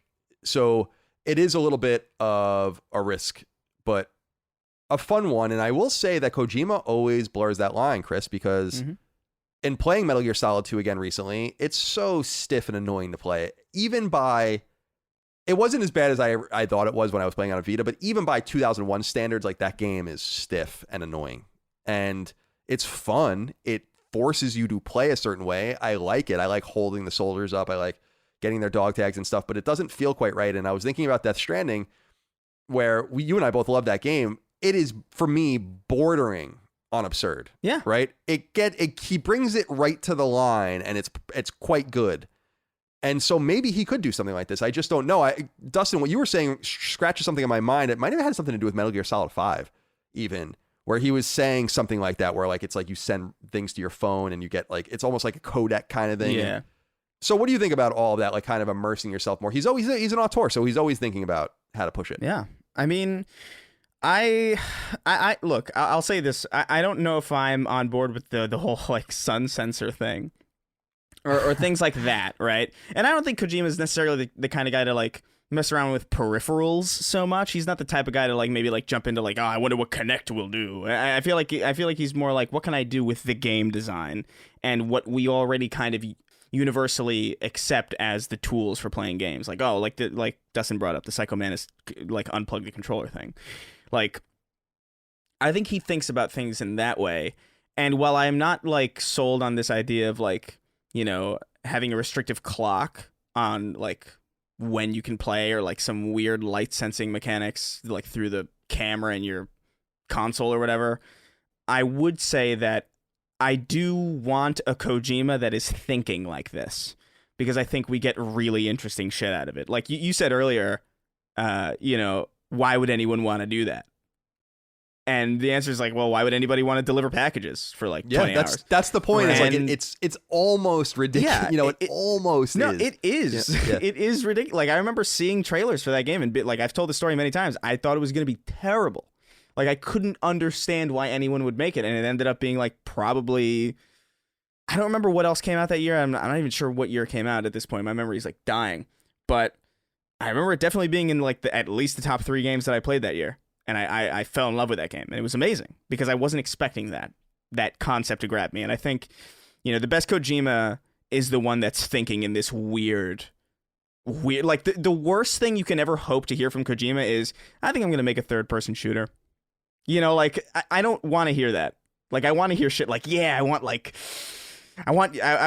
a router connected to every console, and like they're calling you and they're emailing you spam, and you got to decode messages. Like that's I do want that. That was kind of what I remember him talking about. That was like the kind of thing where it would like bombard you almost. I think David Cage might have talked a little bit about that as well, but I don't know if that's what I go for with games. But I like the idea of having like some sort of meta. It's like when you go to an escape room or something. Like this all-encompassing game it's kind of like totally. You know, it's kind of neat, but I don't know if that's what I'm necessarily looking for. We'll see. Rumors, of course, are that he's working with both Sony and Microsoft, so we'll find out how that all pans out. Support for this podcast comes from AT&T Fiber. Picture the perfect morning. You spring out of bed, the birds and woodland creatures adorn you in the finest threads. The coffee is magically brewed for you, and then traffic. But you might not realize we experience frustrating traffic jams on the internet too. During peak times when more people are online, it's common to experience slowdowns, which might be why you can't finish streaming your favorite show to the fairy tale ending, or video chatting with your friends about it. Fortunately, we've got your solution. AT&T Fiber delivers consistently fast speed even during peak times. And now AT&T Wireless customers are eligible for an exclusive deal on superfast internet with AT&T Fiber. So traffic can magically vanish, at least at home. Learn how to get a faster internet experience and a great deal at att.com/fiber offer. Limited availability in select areas. Based on wired connection to gateway, restrictions apply. Now, everyone's so hungry for Wolverine information, and Michael Paoletti wrote in and said, hey, fellers, I'm curious to know what you guys think the rating will be for the new Wolverine game by Insomniac. Whilst I'm not very familiar with Wolverine in the comics, I feel like this could be a foray into an M-rated Marvel game similar to Logan or Deadpool. While I know Sony has made many gritty third-person action games, I think I would be disappointed if Wolverine plays too similarly to Spider-Man or has similar tone. I'd love to hear y'all's thoughts. So the good news is Brian Horton, who directed Spider-Man and directing this game too, said that it will be full-size and mature in tone. So that, to me, Michael, indicates that it's going to get an M, and I think that makes sense for Wolverine. Mm-hmm. But we don't really know too much more about it, so we have to kind of massage something to talk about otherwise, and we will here with Bobby Knuckles. Says, what's up, boys? The recent PlayStation Showcase got me thinking, why would we see the Wolverine announcement this early, but not see an announcement for The Last of Us Factions? Who makes this decision? Does Sony drive the ship, or are developers telling Sony when they have something ready? I'm sure it's some combination of those, but I'm just curious if you have any insight as to how these shows are put together. I can say this about Wolverine. I feel like the announcement, there's two things with this announcement that has to be taken into account. Number one is that Wolverine is not, Sony doesn't own it. So Marvel and Disney might want to show it immediately and have that out there. But my thought is that Sony is like, look at how big our dick is. We're not going to show you everything that everyone's working on. But by the way, our like world-class studio is now making a Wolverine game. Isn't that great? I think that's one. So do you agree with that, Chris, that that's probably what the intent was? I mean, because Sony has been getting away. Like we said, they haven't even dated God of War. Mm-hmm. And yet they showed Wolverine and announced it. I really do think that's one of those specific examples where you're happy to show it. You want to show it. You want to slap your competitors around a little bit. You want to know everyone to know. Yeah. Yeah, I definitely think Disney and Marvel have a lot of control over when this kind of thing gets shown. I think, you know, they're really famous for like kind of, dude, I remember like back when they first started doing, do you remember when they first started doing those like the phase maps? Yeah. For the movies? Oh, yeah, and it was like, I hated those. These are the next movies for the next 5 years. And it's like, holy shit. Okay. And they always inevitably get like delayed or like whatever. But like the fact that they're there shows to me that like anytime we get like a really early announcement from Sony, especially when it's like Marvel related, it's like that to me says it's like, yeah, it's Marvel wanting to get out there. Wolverine is ages away. Like this is a teaser trailer, if that, you know, like, so bear in mind, it's going to be a while before we see this thing. But I definitely think it's a combination of different factors, but I think you're right. I think it is like mostly, it feels like a Disney thing. And just to be like, hey, yeah, and they are just happy to show it. Because why would you not be excited to have Spider-Man and Wolverine as exclusive like members of your, you know, showcase? Like it's insane, right? And surprise your audience with another Insomniac game. I mean, yeah. So I think I said, and I won't say who told me it's not anyone that works at Sony, but I had actually discovered I totally forgot about this until I was talking to the person later. But I was like, I actually heard about the Wolverine game, and my hope is that. And I don't know why I didn't remember that. But my hope is that, and I'm curious what you think of this, Dustin, is that it's not like Spider-Man at all. My hope is that it's more like Ratchet and Clank, if anything, where, and I'm not saying I want it to be like a fucking cartoonish platformer. I'm saying like a linear experience. Ratchet and Clank always gives you the idea that you're playing a nonlinear game, but it's really not. I mean, you might be able to go to a few planets at the same time, and usually there are large maps that connect to each other. I just think Wolverine doesn't need to be running around whatever city he lives in, fucking collecting things and stuff. I want it to be, frankly, like more like Uncharted, if anything. I mean, I think that dark would be, or not Uncharted, I guess, dark. Let's say The Last of Us, like something in between Uncharted and The Last of Us, that dark. Yeah. An adventure, but like they said, something like Logan. I always felt like Wolverine was a little darker. Plus, he has those fucking claws. I mean, what are they going to do? Yeah, right. It would be so goofy looking to have like this like photorealistically rendered like Wolverine, and then he's just like hitting people with his claws, kicking dudes off rooftops, and then you look down and Spider-Man. I hated that when like you would look down and they were just hanging off the. It's like, come on, man. This is ridiculous. Yeah, that was That's such a weird thing, dude, because I remember like, and maybe it's not great that was just something that you could do, but in the original Spider-Man games, like you could just take a random guy to the top of the Empire State Building and just throw him off and like follow him all the way down, and he would die. Like That's good shit. It was pretty fucked up, but yeah, especially because he was just like he was just like robbing a convenience store. You know, it was like such a the crime did not fit the punishment he at all. He stole a Snapple, and he's dead now. Yeah. Yeah. Sorry, my cousin got thrown off the Empire State Building by Spider-Man because he stole a lottery ticket. But no, I mean, I would agree. Like, I think, like, I wouldn't want to see something like Prototype. You know what I mean? Although something bloody would be awesome. But like, I don't think you need to see like Wolverine like in the same. Can you imagine they just ripped the same New York map from Spider-Man and just put Wolverine in it? Yeah. Holy shit. I feel like with Marvel now, I mean, particularly with Wolverine, the most recent, at least I think the most recent movie was Logan, which was rated R. Yeah. And we see Marvel now, you know, there's so many rights issues with some of these characters that I'm not going to even try to track it. But like Deadpool was rated R, and now Marvel actually has control over Deadpool, and they said they're going to keep it rated R. And so I think Marvel is warming up to this idea, like, not everything needs to be for a general PG-13 audience, and especially with a video game. I feel maybe my theory on this is wrong, but with a movie, the studios have they may feel pressure to make it PG-13 for the box office, because a movie theater is not going to let in, people that are like rated R movie. They're going to ID people. They're going to potentially lose out on sales for certain types of movies if they're rated R. Games are different to me. Like, obviously you can't be of a certain age to buy a rated M game at most locations, but I think a lot of times parents just don't even care. Like Grand Theft Auto is played by millions of children every day. So, and like I said, when I was 20 years ago, I paid someone in the mall to buy it for me. Grand Theft Auto 3. Right. So it's not like unbelievable that you would get around it. It's confusing to me that, like, I don't know if this is true. I don't have any industry experience, but like Colin, like, do people like shoot for like T ratings for sales reasons? Because like, it is a point of relevance to them. Yes. That is that's so strange, because like Call of Duty and like Grand Theft Auto are like the highest selling games like ever, always, and they're rated M. So clearly, like, I feel like the games industry like should be wise to the fact that doesn't affect sales, really, like not in any like real tangible, especially if you got a good game. It doesn't. It reminds me of, well, you guys are younger, but you used to get carded sometimes for like music back in the day too. Yeah. And then it was just a suggestion as opposed to the game thing, which was more like beer, right? Yeah. And which was strange.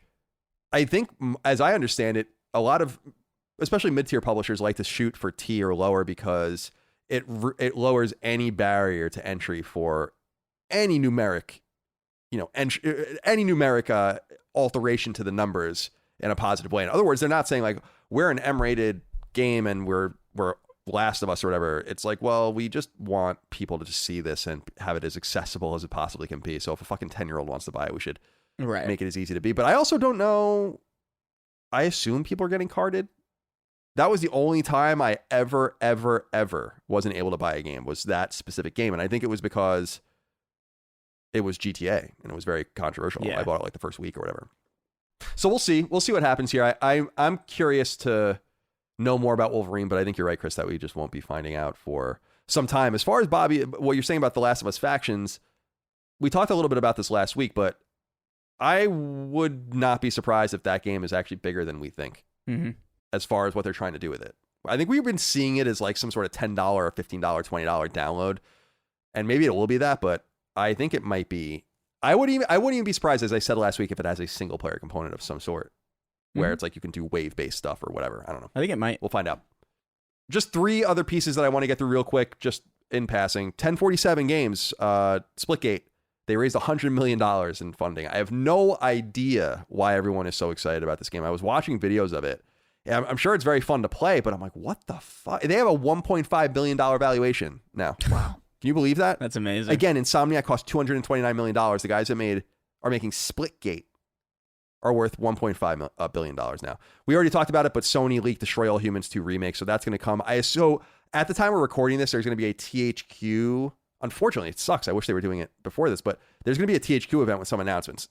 Presumably that will be there. Yeah. And then I was shocked to see this, because this is the game I was earliest attached to as probably the first game I truly evangelized as an editor at IGN. It's Shatter, 2009 PSN Brickbreaker, and it was awesome. It was a Brickbreaker with an amazing soundtrack, and it had boss fights and all this kind of cool shit.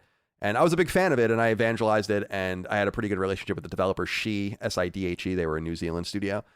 And they revealed that they're working with someone to bring it back. And it's funny because I was going to talk to not this year, but I was going to bring it up to Barry next year. I'm like, we should see about Shatter, like what we can do with it. But someone beat us to the punch. All right, let's get into what we're playing here. Based on what I'm seeing, it seems like I can tie myself to Dustin, and Dustin can tie himself to Chris, and thus we will start with Chris. Chris, what have you been playing? Yeah, so I've been playing 2 things. I've been playing Psychonauts 2, and I've been playing Deathloop. Although I don't have that much to say about Deathloop. I've spent like maybe like 2.5 hours with it. It's interesting. I understand what it's doing, and I think it's cool, but I don't know if it's necessarily grabbing me quite yet. I'm a little kind of confused about it, because it feels like an arcane.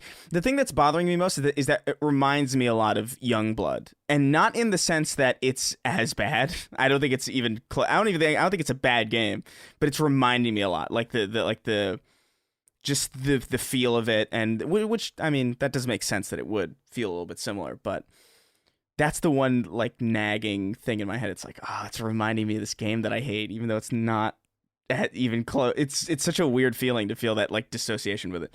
But I'm going through it slowly. It's kind of neat, but I think what I really want to talk about is Psychonauts 2, because I'm pretty far in, I think, at this point. And I gotta say, like, I'm just wildly impressed by this game. And it's not so much that its gameplay is, like, particularly, like, in a league of its own, or that its combat is, like, extraordinary or anything, but, like, the gameplay concepts that are, like, here, and, like, just the gameplay concepts and the way that they tie into level design, and the way that those level designs, like, reinforce the themes of the game is, like, so, like, impressive to me. There's this, like, mechanic in, like, one level that's like really early on in the game, so I'm not like spoiling anything, but where you're just like making mental connections between like concepts in this character's head, and like connecting like success to risk, which leads to like a gambling problem, and you have to like change that person's mind by like connecting like, maybe instead of, you know, success being risk, maybe success is like moderation or something like that, and you can hear the person's like mind like changing as you're doing it, and it's just like it's just so fascinatingly designed. Like there's these like these enemies called like regrets, and they like carry these like weights that they like drop on you, and you have to like pull them away and like throw them back. And like there's this panic attack enemy that like is like really fast, and you have to like slow it down with your like psychic abilities. And it's so it's like an allegory of some sort. It's like really like cleverly designed and like cleverly built, and it feels so imaginative and like varied. I feel like we talk a lot on the show. Maybe not a lot, but like sometimes we talk about like how there's like there's a big disconnect, or like sometimes a game's themes are at odds with like what the game is actually doing. Like Nathan Drake is like, he's so funny, he's like really cool, you like him, right? But he's like kind of, if the games are canon, he's like one of the worst like mass murderers in human history, and you're just supposed to like, definitely. And you're just kind of supposed to forget about that, and you do, because you know we understand it's a video game, but I don't know, this is such an expertly cohesive experience in that it like marries its themes, its gameplay, its story so perfectly, and it's tugging at me like emotionally, because it's just all about like doubt and empathy and like forgiveness and regret, and it's all handled so well. It's fun, it's whimsical, it's funny, and it's just a very stylish game. I love the aesthetic. It's not perfect or anything. There are some like audio issues. It feels like a very Xbox PS2 game, in that like the only sounds are really like primary sound effect and speaking, and like maybe like it's not like as rich of a soundscape, and there's some storylines that are interesting and really fun but do kind of drag, and some levels are a little bit short, and I would have liked to see more of them. But this is a really huge surprise to me, and it's easily like it's an easy game of the year contender to me. Like, as of right now, I'm just very impressed with how this thing turned out, especially because I just wasn't really, you know, paying that much attention to it. Like, I liked the first Psychonauts just fine. Like, I thought it was fun, but this is like really, really stellar. I'm hearing almost nothing but positive things about it, and it's a Game Pass game, obviously, and so you can check it out there if you're on Xbox for quote unquote free. But this will be the last Double Fine game I assume we get on PlayStation, so there's something there. Worth noting as well. But Dustin, yeah, let's move on to you. I want to go to Deathloop, so maybe there can be some connective tissue here between you two as you're both playing it. I haven't played it yet. Yeah. What's your experience with the game so far? So real quick, a thing that I wanted to disclose is I did get this game early and for free, but I did not solicit it as we do on, don't do on Sacred Symbols. And it's kind of an interesting anecdote that I've noticed about this game is that they've been very, very generous with review codes. I received a code from someone I knew that was reviewing the game, who they got multiple codes from Bethesda. And in addition, from some other things that I've heard from talking to people, they were very, very generous with very small outlets in getting this game, which is interesting just because you may remember a few years ago, I think it was around when Dishonored 2 came out, Bethesda gave out no review codes. And I think that really bit them on that game. And now we're seeing like a complete shift in dynamic. They've been giving out review codes for a few years now, but it's very interesting to see that shift, especially given that I think that they were worried this game was not going to sell well because Arcane games traditionally have not sold very well, despite being very critically acclaimed, as with, Deathloop. We'll have to see on the sales for that, but I wanted to share that because I found it really interesting. So I've had a lot more time with Deathloop, and I think this game is awesome. And what's funny is, Chris, I had the exact same opinion as you when I was 1 or 2 hours into this game. And honestly, the beginning of this game, not so hot, because it really, it keeps you on a leash for a long time because of at least what I'm seeing is a pretty complicated meta game. So you've seen in the trailers, there's the loop, and you have to kill these, I think it's 8 people in order to break the loop. And so what we were wondering was, okay, how does that work though in game? Like, how are you doing this? Is it a roguelike? Like, what's going on?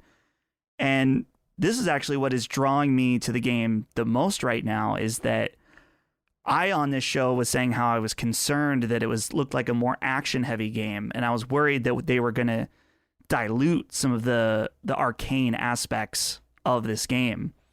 And what I've been telling a few people is, I'm like, this is like very much an arcane-ass game, like through and through, to the point that I still need to finish it, because Maddie had a very different opinion in his review, because I was watching that yesterday, that he felt like it was more simplistic than Dishonored, but I actually feel like this is like more in depth in the way that like you have to figure out with these 8 people, like you have 3 sections of a day, and that's how it works. Like you have morning, afternoon, and night.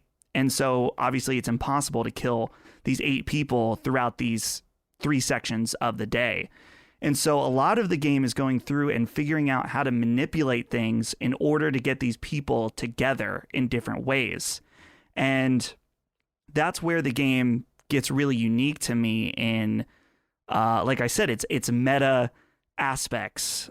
It's honestly kind of a hard game to even explain. Hopefully I haven't lost people, because that's part of the intro aspect, being kind of long and keeping you on a leash, because they really have to show you like how this game operates. And like I said, I feel like less approachable, but I don't say that in a negative way at all. I actually think that's awesome, because that's what I love about Arcane games. So Deathloop so far, very enjoyable. It's very much feels in a way like a Dishonored game in the way it has its powers, and it's the creativity of how you use the powers with weapons. I got a power just the other